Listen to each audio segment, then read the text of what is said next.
A stout man with a pink face wears dingy white flannel trousers, a blue coat with a pink handkerchief showing, and a straw hat much too small for him, perched at the back of his head. He plays the guitar. A little chap in white canvas shoes, his face hidden under a felt hat like a broken wing, breathes into a flute, and a tall thin fellow, with bursting overripe button boots, draws ribbons, long, twisted, streaming ribbons of tune out of a fiddle. They stand, unsmiling, but not serious, in the broad sunlight opposite the fruit shop. The pink spider of a hand beats the guitar, the little squat hand, with a brass and turquoise ring, forces the reluctant flute, and the fiddler arm tries to saw the fiddle in two.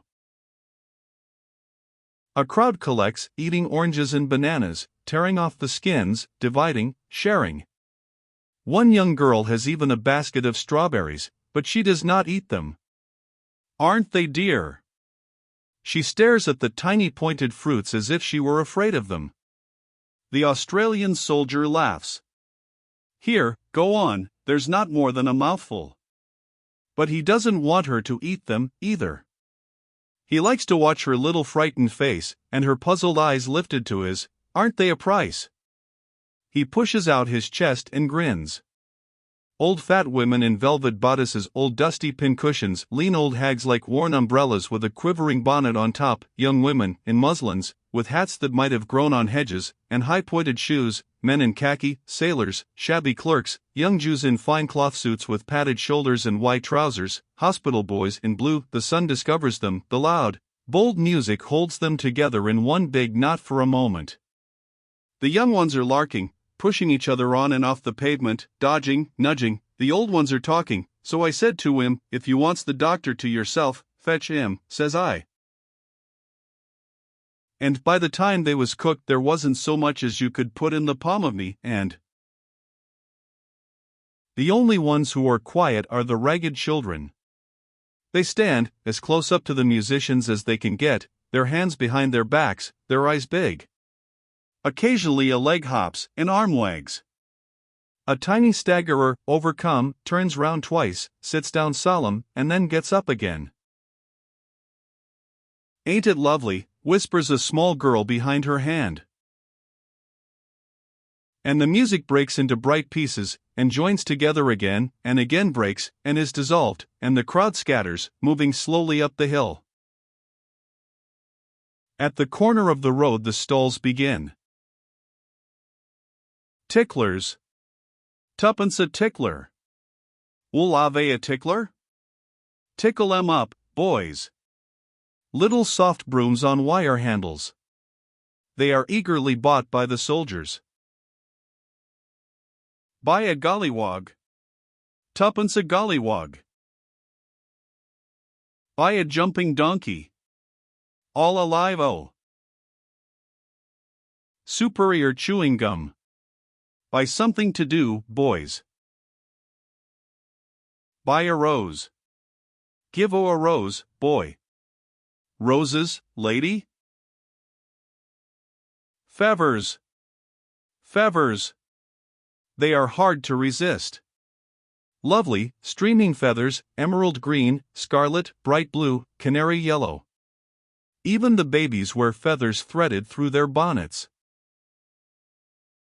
And an old woman in a three-cornered paper hat cries as if it were her final parting advice, the only way of saving yourself or of bringing him to his senses, buy a three-cornered hat, my dear, and put it on. It is a flying day, half sun, half wind. When the sun goes in a shadow flies over, when it comes out again it is fiery. The men and women feel it burning their backs, their breasts, and their arms. They feel their bodies expanding, coming alive, so that they make large embracing gestures, lift up their arms, for nothing, swoop down on a girl, blurt into laughter. Lemonade. A whole tank of it stands on a table covered with a cloth, and lemons like blunted fishes blob in the yellow water. It looks solid, like a jelly, in the thick glasses. Why can't they drink it without spilling it? Everybody spills it, and before the glass is handed back the last drops are thrown in a ring. Round the ice cream cart, with its striped awning and bright brass cover, the children cluster. Little tongues lick round the cream trumpets, round the squares. The cover is lifted, the wooden spoon plunges in, one shuts one's eyes to feel it, silently scrunching. Let these little birds tell you your future. She stands beside the cage, a shriveled ageless Italian, clasping and unclasping her dark claws. Her face, a treasure of delicate carving, is tied in a green and gold scarf. And inside their prison the lovebirds flutter towards the papers in the seed tray. You have great strength of character. You will marry a red-haired man and have 3 children. Beware of a blonde woman. Look out! Look out! A motor car driven by a fat chauffeur comes rushing down the hill. Inside there a blonde woman, pouting, leaning forward, rushing through your life. Beware! Beware! Ladies and gentlemen, I am an auctioneer by profession, and if what I tell you is not the truth, I am liable to have my license taken away from me and a heavy imprisonment. He holds the license across his chest, the sweat pours down his face into his paper collar, his eyes look glazed. When he takes off his hat, there is a deep pucker of angry flesh on his forehead. Nobody buys a watch. Look out again! A huge barouche comes swinging down the hill with 2 old babies inside. She holds up a lace parasol, he sucks the knob of his cane, and the fat old bodies roll together as the cradle rocks, and the steaming horse leaves a trail of manure as it ambles down the hill. Under a tree, Professor Leonard, in cap and gown, stands beside his banner.